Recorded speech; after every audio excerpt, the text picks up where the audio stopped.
El presidente de México, Andrés Manuel López Obrador, cumpliendo con la ley, presentó el Plan Nacional de Desarrollo 2019-2024 a la Cámara de Diputados, un proyecto que, entre otros objetivos, plantea un crecimiento económico del 6% para el cierre del sexenio y un promedio de 4% de crecimiento. El documento enviado al Congreso mexicano señala que para finales del año 2024 la pobreza extrema habrá sido erradicada y que habrá empleos suficientes en un México con instituciones sólidas, sin carencias en salud, educación y con una reducción del 50% de índices delictivos. Propone trabajar con las causas que provocan la inmigración. El Tren Maya es un puntal también de la inversión pública y también la posibilidad de levantar la prohibición y el consumo de estupefacientes como una estrategia para reformular el combate a las drogas siempre y cuando exista un diálogo con otros países cercanos, Estados Unidos principalmente.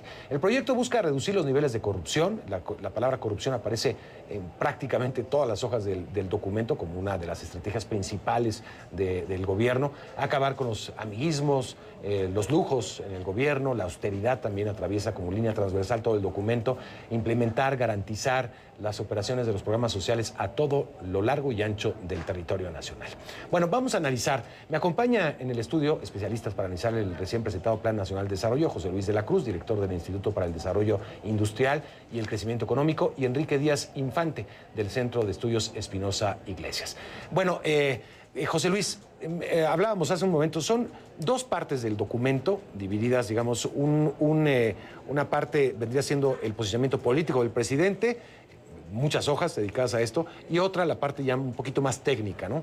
Bueno, efectivamente lo que vemos es que en las primeras 62 páginas lo que se hace es un planteamiento que tiene una fuerte connotación política, en donde expresa muy claramente cuál es su visión sobre lo que pretende en términos de desarrollo social, cambios en ejes políticos, combate a la corrupción, a la impunidad, austeridad, y reserva algunas partes también para el desarrollo económico, pero como mensajes, me parece más, de lineamientos políticos. La segunda parte estructural del documento pues es propiamente ya el plan nacional, en donde sí plantea objetivos, cuáles son los ejes transversales, los ejes generales, cuáles son las métricas con las que pretende evaluarlo, y de aquí lo primero que uno se desprendería es, hay un objetivo muy ambicioso de crecimiento, 6% para el fin de año, sí, con un promedio de 4%, en donde la pregunta latente es cómo se va a lograr eso, porque desde mi punto de vista el PIB potencial, es decir, la capacidad del país de crecer, que ahorita está en alrededor de 2,5%, tendría que crecer mucho a través de inversión pública y privada para lograr ese objetivo y a partir de ello lograr también solventar los problemas de rezago social, de pobreza, de informalidad que ahí se plantea. Sobre todo cuando acaban de ser presentadas las cifras de crecimiento del primer trimestre con un crecimiento de 0,2%, pues se ve, bueno, yo entiendo, empieza la administración, viene también de una inercia negativa, pero se ve una cuesta arriba muy grande, con un objetivo tan ambicioso como el que dices, ¿no?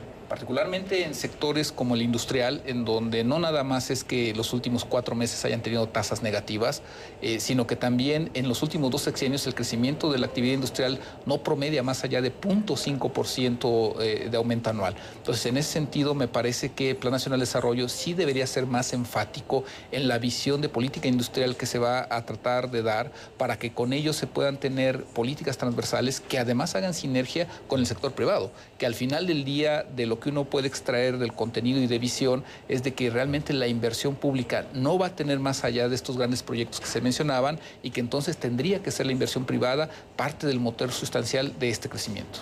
¿Hay novedades? ¿Te parece novedoso o es parte de lo que hemos escuchado del presidente Andrés Manuel López Obrador, en tu opinión, Enrique? A ver, yo creo que es muy interesante primero ver la estructura del documento, porque ahí se ve que hay diferencias al interior del gobierno, o hay diferencias al menos en lo que se presenta. O sea, ¿tú crees que fue hecho por diferentes manos? Totalmente.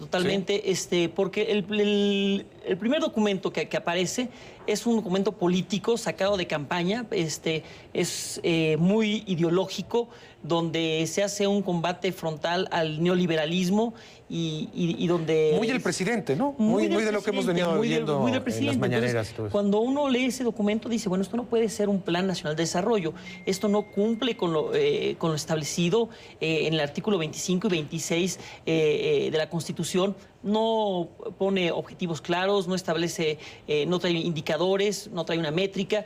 Entonces uno se lleva una muy mala impresión del documento. Pero después ya cuando uno ve en la Gaceta Parlamentaria, anexo 2, ya se da cuenta que viene el documento propiamente del Plan Nacional de Desarrollo. Entonces de repente uno dice, ¿qué pasó? O sea, ¿por qué se presentaron dos documentos?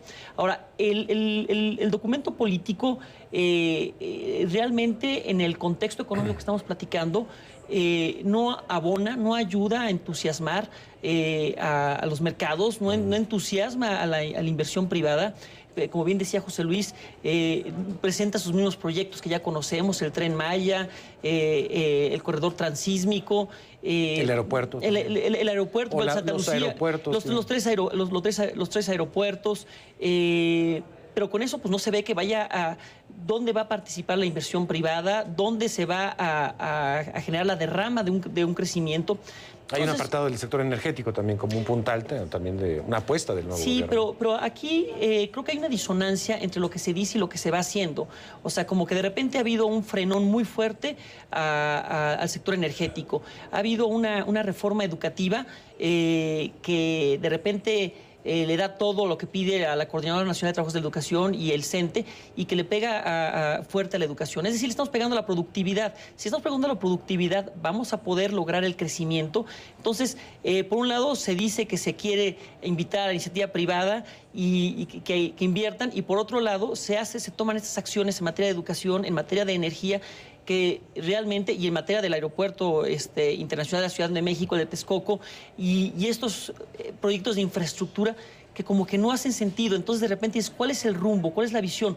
Yo no veo una visión clara y que entusiasme a los particulares a decir, este es el país, vamos claro en esta dirección y entonces vamos a sumarnos. No, de repente dices, ¿a dónde quiere llegar? O sea, no me queda claro. Y esta promesa de una austeridad republicana que ya raya en pobreza franciscana, dices, pues eso no entusiasma, esto no se habla de crecimiento, esto simplemente se habla de ahorros y se habla, y el término igualdad, pues como que no gusta. No gusta.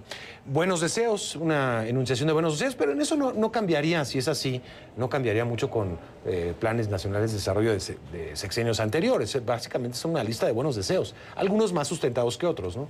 Bueno, yo creo que si contrastamos en lo que ya conocemos de los planes de desarrollo que presentaron en otras administraciones con los resultados que obtuvieron, evidentemente bueno, sí, lo que tenemos es al menos 4 décadas en donde justamente lo que se planteó quedó en un buen deseo contrastado con lo que realmente se logró. Sin embargo, de inicio lo que uno sí esperaría es que la historia que cuenten, al menos en materia económica, haga congruencia con las capacidades que tiene el país, con lo que se plantea de elementos de visión, con lo que se plantea de elementos de estrategia y las sinergias y transversalidad que ello puede y debe lograr. Entonces, en ese sentido, me parece que, por un lado, cuando se analiza la parte técnica del documento, si bien se tiene en mención a que hay que elevar la productividad, hay que combatir la informalidad, me parece que eso sí es un elemento novedoso y positivo, porque sí es muy enfático en que la informalidad ha sido un problema para el desarrollo económico y social. Pero fíjate que ahora que mencionas eso, yo nunca he oído al presidente hablar del combate a la informalidad. Por eso es positivo que esté en este documento. Pero lo que dice también Enrique me llama la atención, es decir, fue hecho por varias manos este documento. Me parece que, como bien mencionas, la primera parte es del presidente, el enunciamiento político, porque la parte que tú mencionas de combate a la informalidad no creo que venga en la primera parte. Mira, yo creo que viene en la segunda parte, ¿no? Más bien. Yo aquí plantearía lo siguiente. Es evidente que un Plan Nacional de Desarrollo tiene que pasar por secretarías, por todas las secretarías. Sí, me imagino que Hacienda está ahí. Coordinado por la Secretaría de Hacienda y en donde me parece que también la Oficina de la Presidencia tuvo injerencia. Entonces, en ese sentido, a mí me parece que no nos debería extrañar que existan diversas partes que intervinieron. Lo que no debería ser muy notorio es que justamente existan diferencias importantes desde formato, letra, etcétera, y algunos elementos hasta de visión. ¿Por qué? Esto que nosotros observamos en la primera parte, en donde, por ejemplo, se dice el mercado no sustituye al Estado, Contrasta mucho cuando uno ve este segundo documento en donde en la parte de desarrollo económico se observa que hay mucha confianza en el mercado. Es decir... ¿Es esquizofrénico entonces, Enrique, el documento? Así parece, tal cual. ¿Bipolar? O sea, esquizofrénico, bipolar, y los que conocemos más o menos, o queremos entender qué está pasando allá adentro, sí vemos que una cosa es lo que se ve en presidencia y otra cosa es lo que está pasando en Hacienda.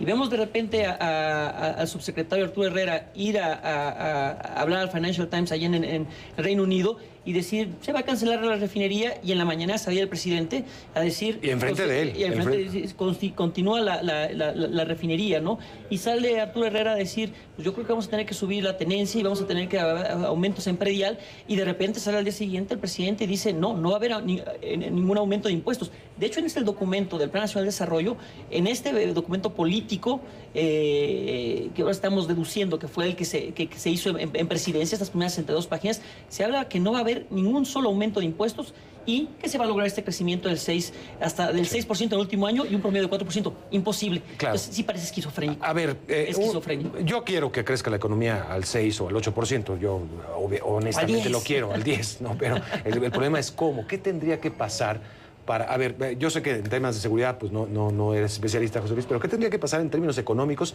para que la economía cierre con un 6% y para que en términos de seguridad pues bajemos el 50% de las incidencias delictivas en este país? Primero, sin inversión no hay crecimiento económico. Es el motor del crecimiento es la inversión, y México tendría que pasar de estar invirtiendo 22 puntos de su Producto Interno Bruto a 30.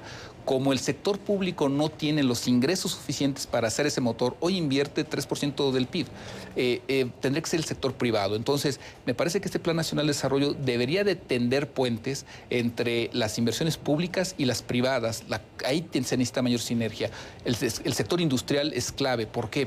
Hoy lo que lastra la economía es la caída que hay en la parte industrial, y que en los últimos 2 sexenios ha sido una constante. Entonces, tendría que venir un Plan Nacional de Desarrollo Industrial que potencie ese crecimiento y que además tenga la visión que el presidente plantea. Hay que jalar al sur-sureste sin descuidar al centro, norte y bajío, pero en donde la industria es fundamental, porque, por ejemplo, la pura construcción te jala 50 ramas más de la economía. Es decir, es un pivote. Entonces, ahí tendría que serse más enfático. Y finalmente, me parece que tener muy claro que en un momento dado, en la parte tributaria se van a tener que hacer ajustes. Hoy José Ángel Gurría lo vuelve a decir, y en donde esos ajustes van a tener que generarle sí más ingresos al gobierno, pero cuidando no detener, me parece, reitero, la inversión. Pues iremos analizando, obviamente, poco a poco el documento, y me gustaría contar con ustedes en algún momento para hacer tal vez un México Opina con más tiempo. Les agradezco mucho por su presencia. Gracias por estar aquí. Gracias a ti, Mario. Gracias. Vámonos con los deportes. Gracias a José Luis de la Cruz, director del Instituto para el Desarrollo Industrial y el Crecimiento Económico, y a Enrique Díaz Infante del Centro de Estudios Espinosa Iglesias.